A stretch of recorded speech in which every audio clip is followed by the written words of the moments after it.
Kwa hiyo nyie Mpare, kutokana na fursa ambazo zimetamkwa hapa, kwa hiyo nyie msijisikie wanyonge kwamba mmepokea umeme wa TANESCO au wa REA kwa kuwa wa mwisho.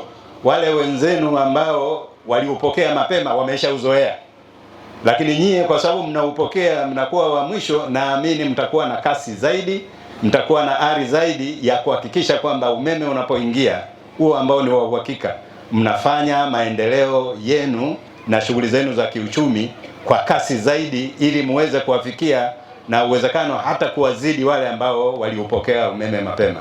Lakini pia umeme huo autumie kiuchumi, katika maendeleo ya kiuchumi kama ambavyo tumeelezwa, wale wa kukoboa mahindi, wa kusaga, wa kukamua juisi, wale wa kufanya welding vijana, wale wa kufanya mambo mbalimbali ambayo yanafanyika kutokana na uwepo wa umeme wa uhakika. Kule ambapo itaonekana kuna uhitaji mkubwa zaidi wa umeme tutapeleka. Na Mheshimiwa mgeni rasmi, tunafahamu kwamba kijiji cha Mpare kipo katika kata ya Mpare, lakini kuna vitongoji vitano ambavyo vyote vitafikisha umeme wa uhakika, na vitongoji hivyo ni Ubiri, Kwemuhoyo, Milongwe, Kwemlasi na Kwemhole.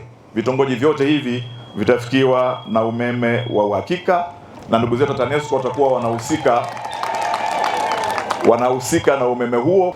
Lile tatizo ambalo lilikuwa kwa muda mrefu tumekwenda kulimaliza, na pale ambapo kuna wananchi wanahitaji wa ziada zaidi, tuna uwezo wa kuwahudumia kupitia kwa ndugu zetu hawa wa TANESCO. Lakini pia sasa tunawasihi wananchi kwamba umeme huu kama mlivyosema, Mpare na maendeleo, umeme huu tunahamasisha matumizi yake kwa shughuli za kujipatia kipato. Ninapenda kutoa shukrani nyingi sana, kwanza kwa wananchi wa Mpare kwa namna ambavyo walitupokea, kwa namna ambavyo tumeshirikiana kufanya mambo mbalimbali. Huduma tuliyoitoa hapa ilibadilisha kabisa maisha ya wananchi. Tuliweza kuboresha shughuli mbalimbali za kiuchumi, tuliweza kuiunganisha zahanati, tuliweza pia kuunganisha nyumba za watumishi, tuliweza pia kuipatia umeme shule ya msingi. Kwa hiyo kwa ujumla maisha ya wananchi wa hapa yaliweza kubadilika kabisa kwa huduma ambayo tuliitoa. Lakini kwa namna ya pekee sana naomba nishukuru Wakala wa Nishati Vijijini REA. Tumeshirikiana kwa kipindi chote hiki mradi huu ukiwa hapa. Waliweza pia kuwekeza katika ujenzi wa miundombinu.